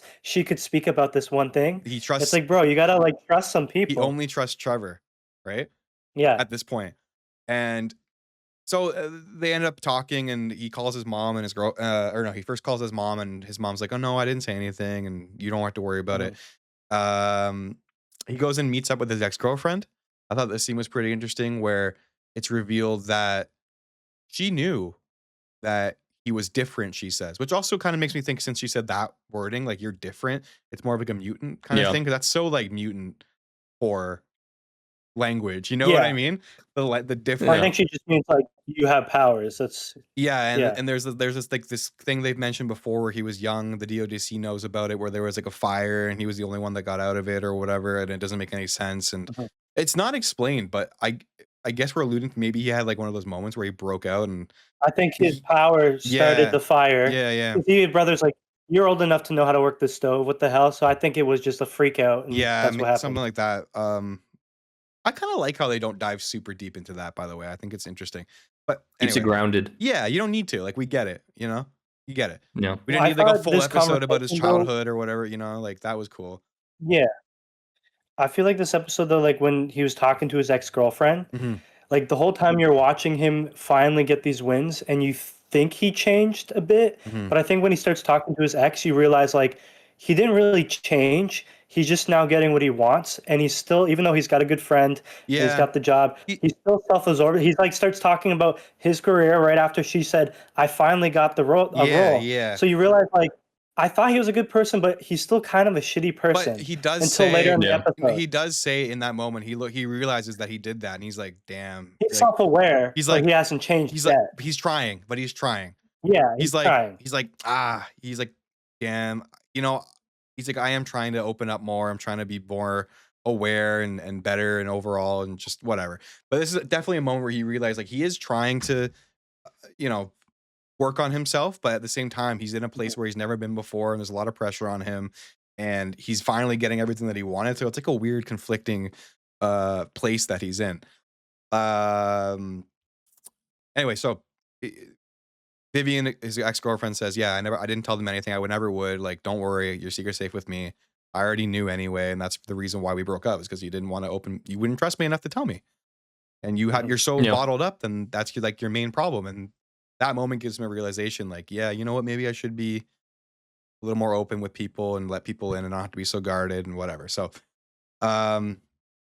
they sit down. Maybe I shouldn't be a prick. Yeah. So they sit down with the journalist, and they talk, and the journalist, like, right away.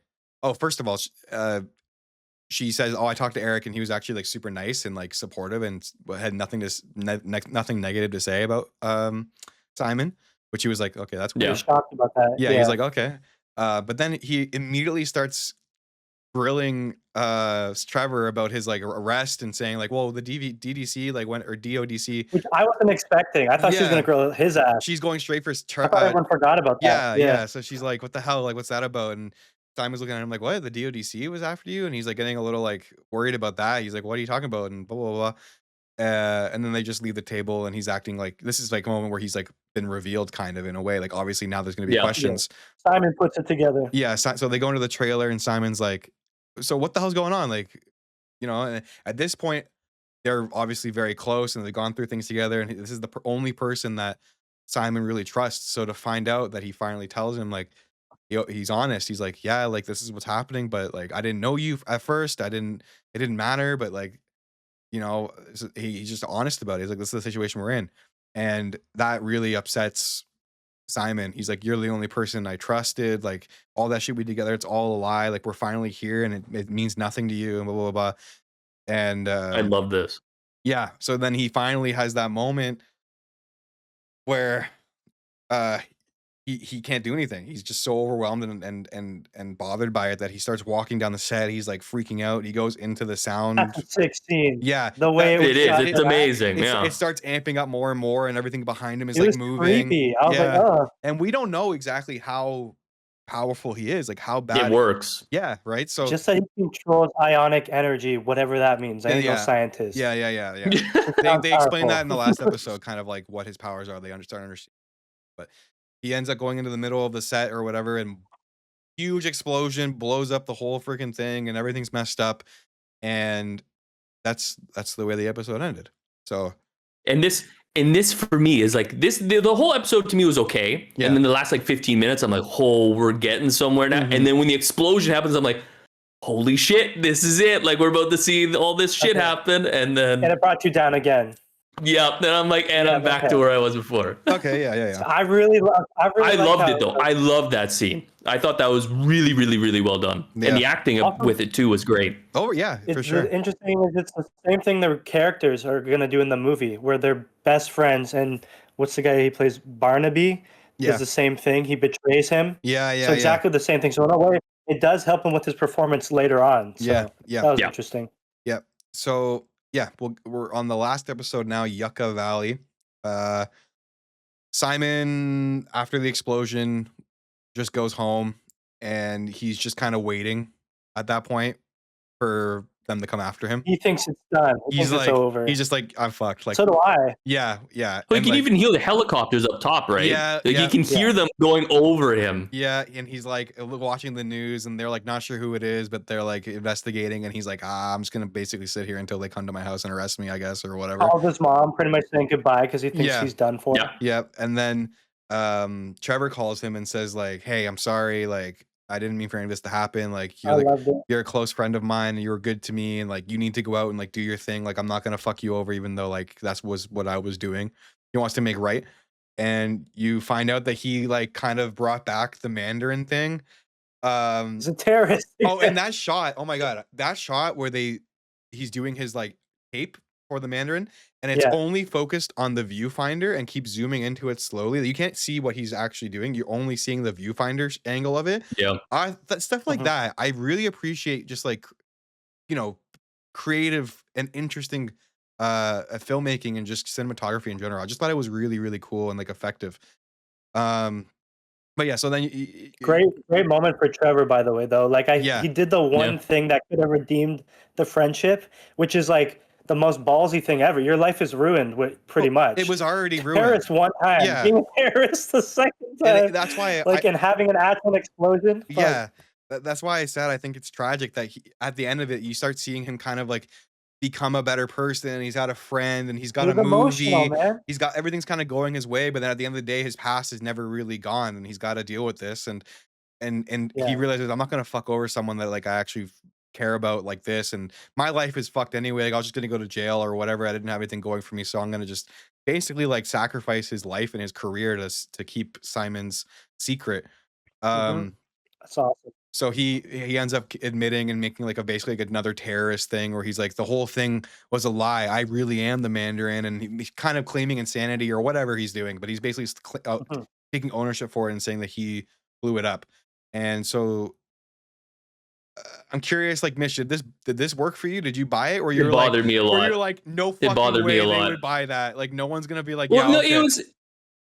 It was confusing to me, not even just the fact that like he's the Mandarin all of a sudden, like he's the real Mandarin, even though we found out he's the fake Mandarin. The thing that like threw me off is when in episode 7 he blew up the set. Yeah. And then it's the next day, and I'm like, what happened? Did everyone just like not go searching for what happened? Like a giant bomb just went off on a set, and I'm like, you guys decided no not explanation of it, and I think his powers, all the cameras are wiped. But so just think of like a building blowing up. Yeah, a building exploded, and it's like everyone's like, "Huh." There's a hole in the ceiling, and it's like that to me. Oh, it's a terrorist. Everyone's gonna believe it. Like, a bomb just randomly went off. But when they come to arrest him, you see like the guy, DODC guy. The FBI knows. He knows that he didn't do it, but he's like, I'm gonna let you take the fall for this, whatever. Because he already admitted it. It's too messy because then they get involved and say like, it's exposing things. So it's kind of like a way they just kind of accept it. I took it as like they covered it up, the truth of it. You know what I mean? They're in control of this crime scene or whatever. So they're just gonna say like, that's what happened. Sure. For me, it's like, this is your evidence. Yeah. Do you know what I mean? Like, you guys have been wanting evidence for this whole show, and it's like, you kind of have your evidence now. There has to be some camera or something to see him walking away from this explosion. The same thing. There's got to be cameras, but I don't know. I guess you know. But same with when you see him walking past cameras and stuff, they glitch out. So that explosion. That's true too. But he wasn't doing out. He wasn't doing that like when he was on the set. It's only when he got into that actual building. But yeah, I know what you mean. And he's also not a bad person. So it's not like they're after a criminal. They're looking for any excuse to arrest him. No one knows why they didn't he would see do it that. happen. Yeah. They just saw that there's an explosion. So it's not like they can just go knock on his house and be like, "You're under arrest." And then everyone sees that because people would be like, "That's fucked up. What did he even do?" He'd be the last person they would suspect. It's sketchy government shit. We clearly know that they know it's bullshit. But as like people just watching the news, the Mandarin, there's a bomb. Yeah. He's on TV. Yeah, it makes sense. So from that perspective, I think it's. Yeah. But I get what you mean. Sure. Yeah. So after this, they take him into custody. He goes to jail, and they're talking about this like it's not. I thought they were talking about the raft for the whole scene, because there's a scene before where it seemed like they bailed on that. No, because like they were the whole reason. He's like, oh, we need like more people in the raft, or else we have to close it. I thought the raft. Oh yeah. But we're gonna have to close it down. Like it's not making sense financially. Like, we need like bring people in, and that's kind of like what this guy's mission is, just like that's crazy, fill his quota almost. So that's crazy. I know. Stupid though, but like if there isn't enough people for this, then maybe you should close it and source it somewhere else. I guess like or make a smaller one. You never know when something is gonna happen, right? There's this world of superheroes. Like you're gonna want that kind of thing there just in case anyway. So I don't know, but anyway, so he ends up moving on with his life. So the movie comes out. They recasted Trevor with like that guy that they met earlier on at his house. From the Matrix. Yeah, and he was being like super condescending to them, and they had like a spat where they left his house, and that guy ends up replacing him, which is like kind of ironic. And the movie came out, everything's going well, everyone likes it. He's a celebrity, he's got everything he's wanted. Great time. And then it kind of forwards a little bit to after everything's settled down and he's kind of doing his thing and he's trying to make another movie. He's talking to this guy about he's lying and saying that he's just trying to get information and use this guy basically to break into this facility that Trevor's imprisoned in. And I loved it. I love that ending. Yeah, okay, so this is interesting. I don't think Mitchell would have. Yeah. And I'm curious what you think, but I thought it was great. Yeah. I was satisfied by it. So he goes in. Seriously. He makes friends with like this family and gets to know them a little bit. He notices that like they're just like normal people who deal with the same things that he's dealt with before, and he wants to help them out. So he ends up, I think he transferred them like a bunch of money, right, to like kind of do good by them after he used them basically. And then he goes into the prison with him and he's pretending that he's working there, and he forges like some notes to say he's an employee so he can get in. And one guy actually notices him. He recognizes him for a second. He's like, "Who do I know you from somewhere?" And he just goes like, I'm from the town here. I'm just like a karaoke bar guy." Redneck. Yeah. He's like, "Oh, okay." He's like, "Oh, I know that song." Yeah, but he's still like, I don't know. Yeah.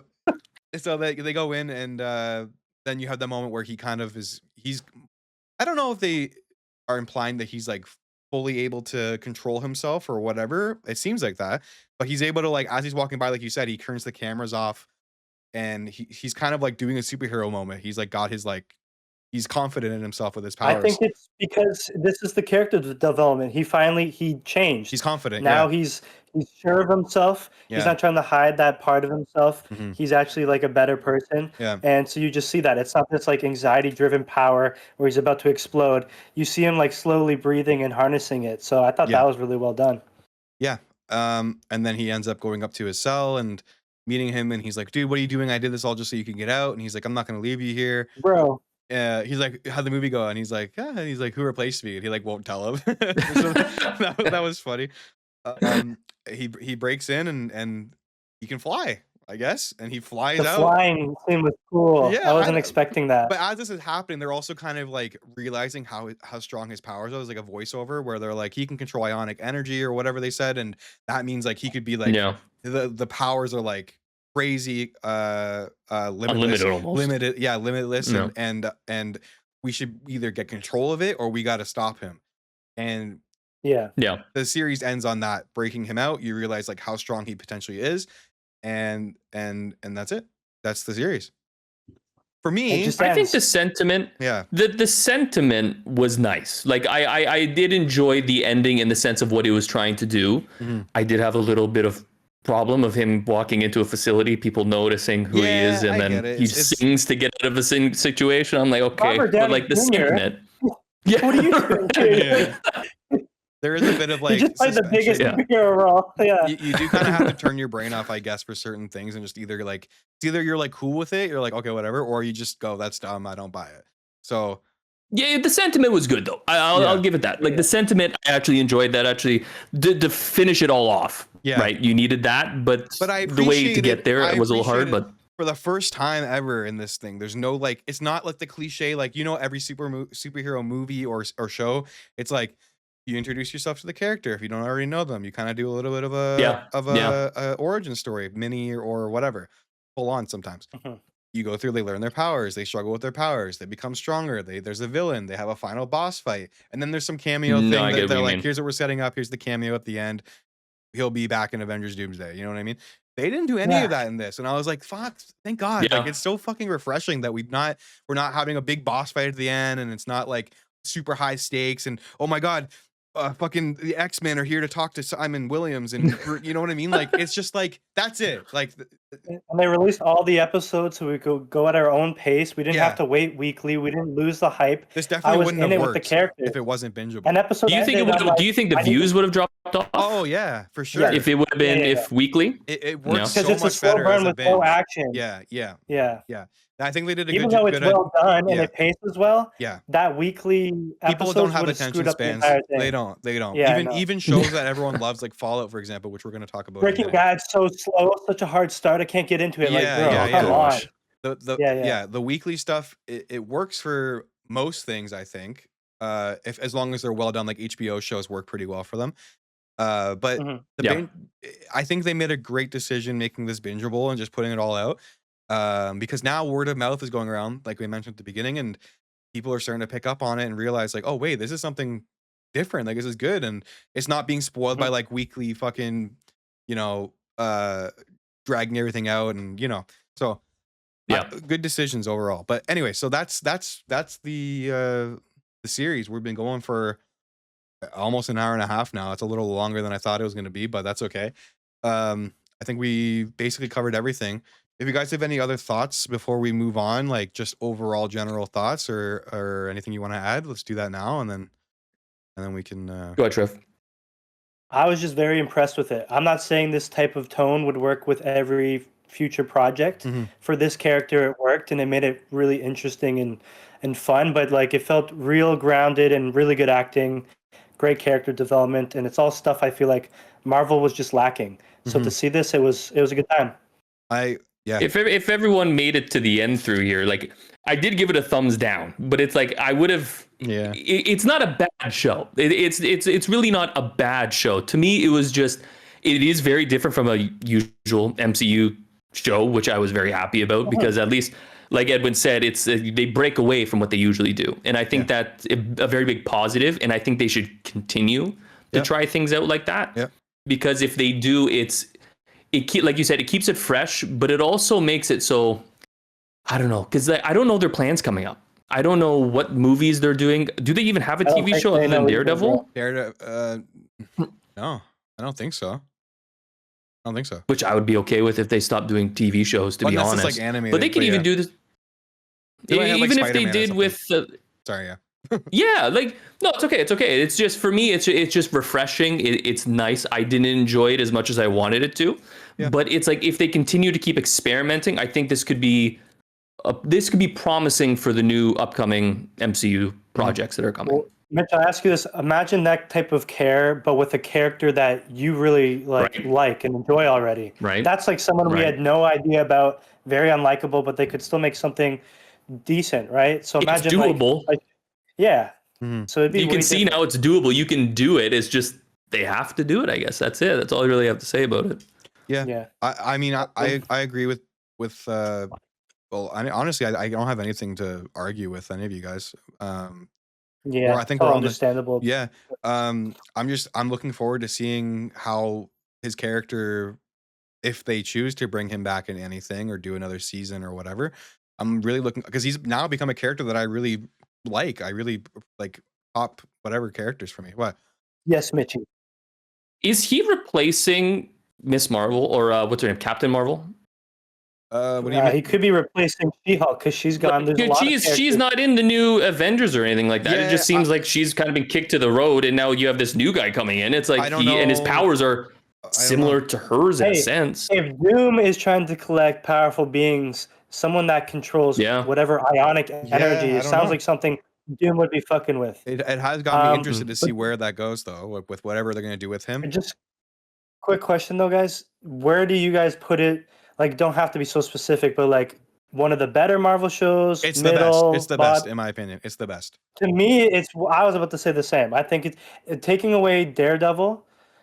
Like, they're different type of shows. But I think Daredevil and this show are considered the top ones now, personally, for me. Yeah, like this could go on for a couple more seasons if it did, and lose the best because they can make it shitty. But from what we have now, from this, I think it's the best they've done overall. I still think Loki is my number one. Sure. Going back to it, I think Loki is my number one. But to be honest, there's not a ton that I think that are like. I would say this is one of the better ones, right? Yeah. I didn't like it as much, but I still think it's one of the better ones, to be honest. For sure. Yeah, that's true. Okay. Let's move on. Wonder Man. Ding dong. What a show. Hopefully they keep doing stuff like that. Let's do Fallout now. And I was getting so annoyed. Yeah. We don't have to spend too much time on this. Just kind of, this is the end. This is like the after show, I would say. You know, we did our main thing, and now we're just gonna talk about a couple other things before we end the episode and just kind of give us a bit of an update. Let me just find a quick little, as I'm doing this, you guys can start talking about. You guys can start talking about it. On me, brothers. We're almost 30. So in all honesty, have you played the game, Trev? Fallout? No, I've just seen like clips and I've heard the music. Yeah. This is the thing too, where like even my family would watch the first season of Fallout. They didn't enjoy it as much, which kind of sucks, but I can understand it because there's so much things that you kind of need to know, and it is kind of more suited towards the people that play the game. That's what it's kind of meant for, are the people that play the game. Yeah. Whereas season 2 this time, I think so. I didn't like season 1 as much as season 2 by like far. I wasn't a huge fan of season 1. Season 2 though, I agree with that. Whoa, it's like 9 out of 10 for me. This whole season. I agree that 2's better, but as someone that didn't know like anything about it, when I was watching season 1, it just seemed like a very fresh take on a apocalyptic world rather than like Walking Dead. It just seemed a lot different and unique. They keep it pretty and it didn't close. seem like I needed to know anything. I was like, this is an interesting. But if you notice too, it's like people that didn't watch or didn't play the game. Like it just seemed like a lot of them were not confused, but even the style of like the writing and everything was a little off as well. Like it almost came off a little Bethesda. How would I say it? It sounds like Bethesda characters from the game. Yeah, kind of the way they speak and talk to each other. People thought it was weird, like kind of. Game? Very dialogue. It's like a very Bethesda thing. Yeah. But anyways, I think it does work as like for people who love the show, big fans of the game, big fans of the game, and they know all the lore. Which I'm not one of those people. Like, sort of. I have played a few of the games, not like super in depth, but like I do know a little bit about stuff, and I'm sure for like mega fans and people who love Fallout more, the show works in a way where it's great for them, but people who don't know the games, it still works. It's still good for them as its own self-contained thing. But obviously, being a fan of it will just kind of add another element of enjoyment, I think. So yeah, big time. Anyway, so let's get into episode 7 here. It opens with like the what's her name, Steph, or honestly, I'm having a hard time following her. Eye patch lady. Her backstory. There's a lot of names in this. Yeah, so she's one of these people who are in the vault, and it opens with her kind of like in this camp with like it's Canada, but it's like taken over by Americans. Yeah, she's Canadian. Yeah. And this is where she becomes like, I guess, bitter towards America or Americans because of what did her mom say? Don't treat them as humans, treat them as Americans. Yeah. steal, so do whatever you gotta do to survive. She starts fucking up Americans. I'm like, Yeah. God damn. so she's got this like mission or whatever to I guess get back at them for what they did to her family. Or, Yeah. But then so she ends up working in Las Vegas and she meets Hank in Vault Tech and Mhm. yeah, I don't know. Like you guys want to For me, help me out here? For me, it was just like the whole build up of what's coming, right? Yeah. Because even I'm not giant into the lore because the Either- lore goes yeah. so bloody I know. deep into Fallout. It's kind of crazy. Yeah. But for this episode, the one thing that like I'm liking it more now is because of Maximus, Yeah. which is the character. Okay, so basically, for most of the season, I didn't care about his story. It's funny, like with Thaddeus and Yeah. stuff like that. I think the was comedy really between really, really good. But for me, it was like after the whole Brotherhood of Steel fight and everything, the storyline kind of fell off. There wasn't really And much now to that do, he's with yeah. the ghoul, Yeah. no, Now and you now got that he's with the ghoul, it's kind of all coming together. Yep. I'm betting you there's gonna be people that watch this that know what's gonna come after this, but I don't really know what the whole thing of where they cut off the governor's head and they put the machine on at the Yeah. end. I'm not sure where we're going with this, but it definitely is a Fallout type thing. shit. Yeah. Yeah, exactly. That's another thing too. Is there so much like feeling of Futurama in this? I don't know why. Yeah. I feel it Yeah, a lot when I I was watch it, feeling but that it's a very lot. good. Yeah. And the comedy, So- honestly. Yeah. It's all around solid. The Ghoul, obviously, my number one still. Yep. But I don't know what's to come for the next He's episode. got like a purpose now. Now he's like, Well, now Yeah. their It's goal all is just to because go of get Lucy, Lucy. though. But Lucy's got her own thing, Yeah. and they're just kind of like, we need to go Yeah. help Lucy, and that's like they're following her. But she's just so like a charming goody two-shoe in like an awful world, and Yeah. everyone's just kind of like, all right, I'm fucking with her vibe. Let's listen to her. yeah, that's the thing with the relic too, is that like the little blue cold fusion I think thing. it's called Cold Fusion. Cold fusion. Mhm. It's like infinite energy or whatever. It's like a big deal because like that could bring a lot of power to whoever owns it and can kind of control the new world in a Or way. peace. Or But peace. it's gonna be Whatever they can do. the other way. Whatever they want to do with it, right? So we are brought back with Lucy, and she's in the facility at Vault-Tec where her dad is, and she's realizing like he's got like all these wastelanders like under like basically like mind control in a way, or Yeah. they Yeah. kind of like wipe their personality and their memory, and they become like just whatever he wants them to be. So weird. Yeah, and she's like, no, obviously not cool with that, right? She's like trying to stop A lot of him. back and forth. Yeah. He's trying to convince her. Yeah, there's like moments where they're driving the golf cart and teaching her how to drive, and it's like this is like weird because like this It's is such a weird. yeah, it's like the life we should have had, but you like fucked it up, and she like said that to him, right?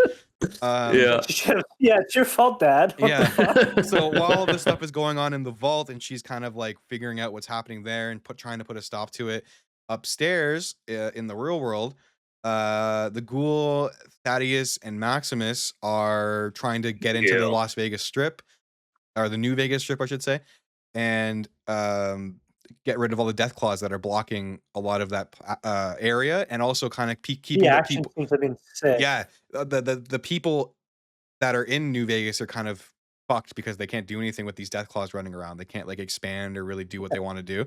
So they go into this room, and Maximus finds this power armor that's like branded with the new California Republic stuff.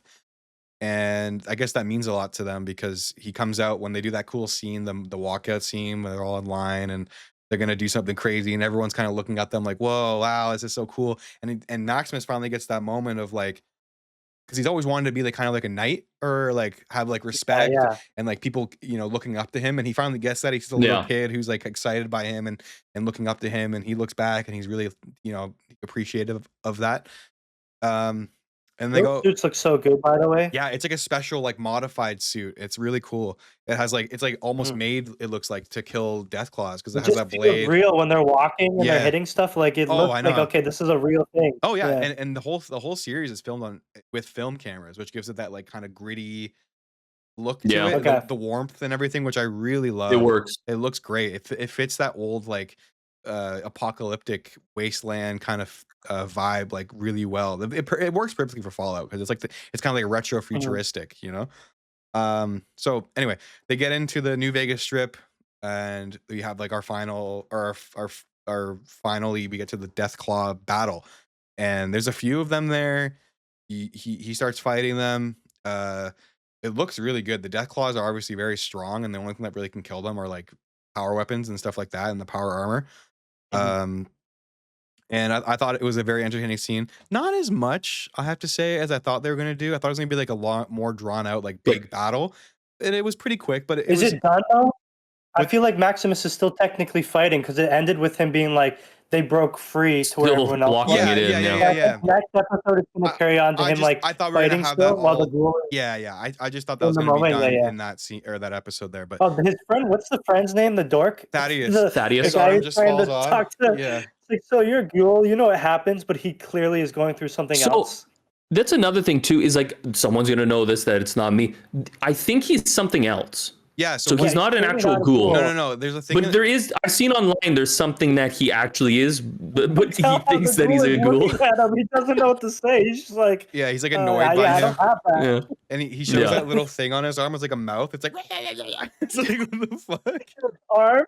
It's normal. I was reading into it. What people were saying is that is like a it's like he got injected by that guy who fucks chickens, right? Like Yeah. some weird, like maybe modified version of the virus. Yeah. And in the game, there's lore about Super AIDS. in the game. There's lore about it's not called that. I think it's called like Harold or something. But he like turns into a tree, or he's like there's other versions of it where he like I've seen I've seen that. So we're And you can kill him at the end of the game if yeah, you you want. can choose Anyways, to. yeah, you're right. Yeah. So they're saying stuff like that. We're not really sure what his character is, if they're going down that route or it's just like their own little thing. But No maybe idea. they're just taking inspiration from it. But Or they're just making him a comedy part. That's it. yeah, Like, he might not be it could just be anything important. nothing. Yeah, and it's just because like it's funny. He's like the comedic relief in Yeah. the show. But yeah, Maximus fights all the Death Claws, and they break into the Lucky 38 building or whatever, the vault. I guess they're trying to get into. What? So he opens. I can't remember. He opens up like in the building. He opens. You up don't the know. and we don't know what this thing he's looking at is. He has the relic or the cold fusion thing. He put it in, Yeah. right? And turned Yeah. on the computer. Yeah. But it opened when it opened up, right? It turned to Lucy's point Yeah, of view. we don't That's we how don't it know kinda what finished. he's looking at, but then it turns to Lucy's, and what we see No. is that she finally sees what is behind that door that her dad is so worried about, and it's the governor lady or whatever that's in the flashbacks. Her head is Yeah. being like, and I don't get what the fuck that's She looks about. awful, by the way. Yeah, she's the same actress. She's the same For actress. a person with their head cut, Yeah. yeah, pretty bad. She's the same Lost a actress lot of from weight, though. Euphoria. She's Stupid. that drug dealer lady from Euphoria. Yes, the Oh, really? The way she talks is like creepy. You know what I mean? And Yeah. we'll see her again in Euphoria season 3, so that's interesting. You owe me money, Ro. Yeah. She just said, yeah. Oh, That's where it ends. no. It just kind of ended on that. And No, then no, there's no, the no, stuff with no, Norm. no, no. The Lucy's scene, brother? no, the screen pops up, and you see the guy. What's his name? House. Oh yeah, the guy, and he seems like he's alive. Oh, Like, yeah. And he's like talking to him, Him. and then it ends there. Yeah. Okay, Yeah, you're right. Yeah. So this He's is like the supercomputer in Winter Soldier, where Kinda. like they turn it Yeah. on, and he's like now self-aware. yeah. It's like that. So that's the episode. I thought it was really well done, and overall, I agree with your thoughts of this season just being overall. Not that I didn't like the first season; I thought it was good, but this season is definitely a step up in a lot of ways and more interesting. We missed the Norm stuff, but not much happened. They're still kind of like Norm just debating gets on knocked killing him out or and then something. wakes up and then Yeah, gets over and knocked over out again. again, and then he's like looking at a computer. That kind of seemed pointless. That seemed like Yeah. that could have been like His- another episode. His whole backstory and his and not backstory, his side plot is so Yes. uninteresting to me. Yeah. The I opposite do of not Lucy, care. man. I do not care. Lucy, I about care. She's interesting. Yeah. She's got a smile. This guy's just like, it. Yeah, I'm depressed. it's Rico from What's Hannah gonna Montana. happen to Is my that his name, ball? Rico? Yeah. Yeah, Yeah. Rico. yeah, Cheese jerky. yeah, He's got the cheese. I got Yeah. the jerky. yeah. You remember that Yeah, episode? yeah. But yeah, I mean, I'm excited to see how the episode or the season ends. In a couple of days here, we'll get the finale, and I'm sure we'll do a finale and maybe like a season overview of Fallout for next Sure. week. Yeah. But yeah, overall pretty good. I just wanted to quickly That's talk fun to about it watch. with you guys. Yeah. So are we ready to move on? We got to quickly, we're already at an hour 45.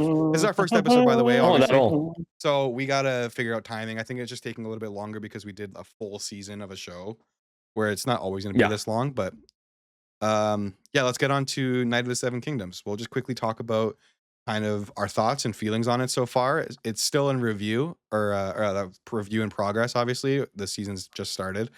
Yeah. But I'm more curious what you think, Mitchell, before anything, just because you're not. Have you watched Game of Thrones? I can't remember. Have you seen? Yep. Do The you only thing I'm not caught up on is House of Dragon. I only watched Okay. the first season of that. Do you like Game of Thrones overall? Yes. The whole universe. Yes. Okay. What do you Yes, think by about far. this so far? First two This seasons. is amazing. Okay. I agree. I love it. Oh, cool. I love it. Nice. It's so grounded too, and in all honesty, it feels a lot like what's that movie called? A Knight's Tale. Yeah, that's You what know. yes, You said that earlier, yeah, that's the point. Yeah. So to me, that's what this is, just based in the Game of Thrones universe. Yep. It's very compact, which I like. Like literally, this whole thing is taking place in a tournament Yep. or festival tournament thing. Yep. And in all honesty, I don't think it needs to go anywhere else. I think you could literally focus this whole season on just something like that. I hope they don't. I don't think it needs to get bigger. I don't know if you guys know. I won't say anything if it's like because it is kind of a spoiler, but these two characters have history in the Game of Thrones universe. They're mentioned later on in Game of Thrones.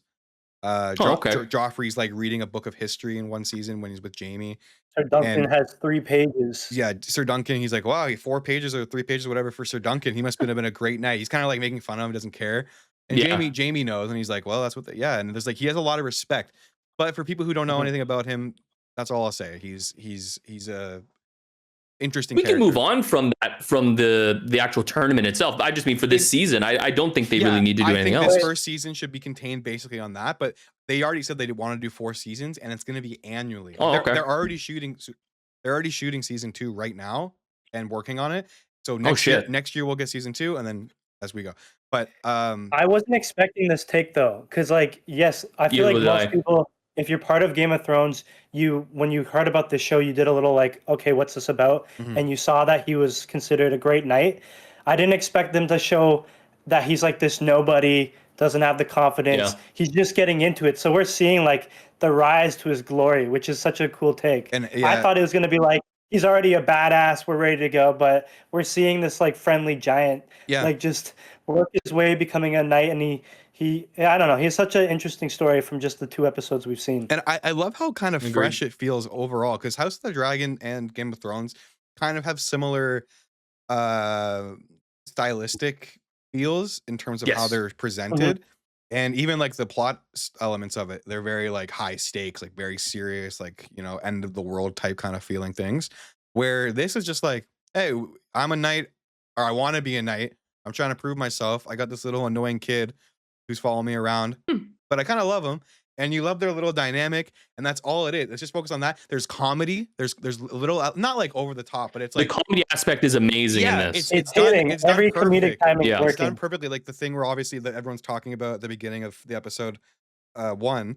He has that moment where the Game of Thrones theme comes in. He's like, and then it cuts right to him shitting at a tree. I was like, and then he just like liquid out. I'm like, come on, you got me. Yeah, and then the next episode it opens with the guy with like a fucking 15-inch dick, and it's just like, what, you know, like it's just, I love it though. I was watching that solo because it still feels like Game of Thrones, but it's got its own kind of fresh take and tone that's a little more interesting, I think, at least for like this. It makes sense for this story, so I'm appreciating that. And I'm really, the thing that sells this the most to me are the performances by the 2 main actors, the kid and the kid is amazing. His comedic timing. There's one scene where I'm like, oh, this guy's got the acting chops. They're sitting and he's talking about how like when I was a kid people would always call me stupid, and he just stops talking and the kid's like waiting, and he's like, and he's like, and what? Like just that whole scene, it was perfect. I'm like, this kid's great. I hope he's in it the rest of the show. Just 2 episodes in, I already like love them. I care about them. I want them to succeed. I don't want anything bad to happen to them. Classic Game of Thrones where you really attach yourself to the characters, and it's got me. I love the relationship between Dunk and Lionel Baratheon, and that scene they had. They're hilarious. I loved it. It's perfect, the writing where they're talking and he's like explaining to him, his struggle and when he doesn't know what to do and blah blah blah. And he's like, "What do you think I should do?" And he's like, "I don't know." That's it. Yeah. He's like, "I don't know. I'm drunk. I'm drunk. I don't know." And he just walks away, and that's it. And that's it. I love how Yeah. he's so likable when he's drinking. Everyone just loves the big giant. Yeah. But this show, it shows how like back then, they're awful people. Most of them are awful people. Yep. So you're seeing like he's like Duncan is like Captain America if he's just stupid, Yeah. right? Yeah. And you're gonna see him get the honor. He's got a lot of heart. He's just stupid and innocent. Yeah, It's not and his he's not. fault, He doesn't want to cause. Yeah. Yeah. But it's just cool to see that, Like- and then everyone around him is just a piece of shit. Like that scene when he's in the. We're gonna randomly see him get his respect, Mhm. right? That moment where it really hit for me was he's in the tent or whatever with those three ladies, and they're like pretending to do a funeral, not a funeral, but they're preparing this girl's body, but she's really alive or whatever.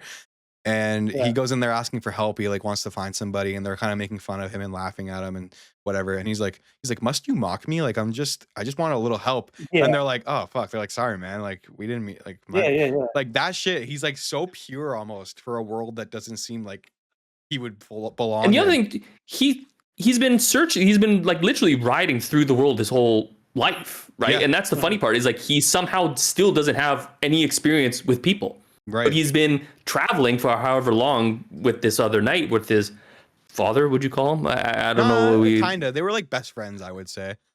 Right? Like, but he's like a father figure almost. He pretty much adopted him in a way. And yeah. So it's like, for me, it's like you had all this time to go out into the world and somehow you're still not experienced, which adds to this character, right? Mm-hmm. It makes him a better character to like because somehow he still is inexperienced with somehow having a ton of experience. Yeah.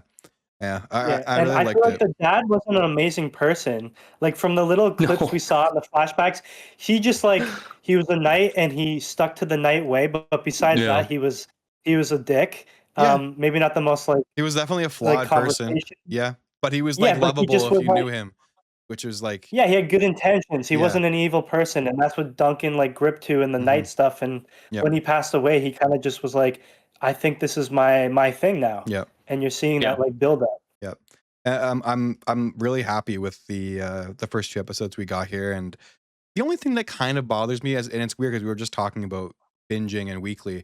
I feel like this show, especially with the run times, the episodes are all like about 30-ish minutes, maybe a little bit more.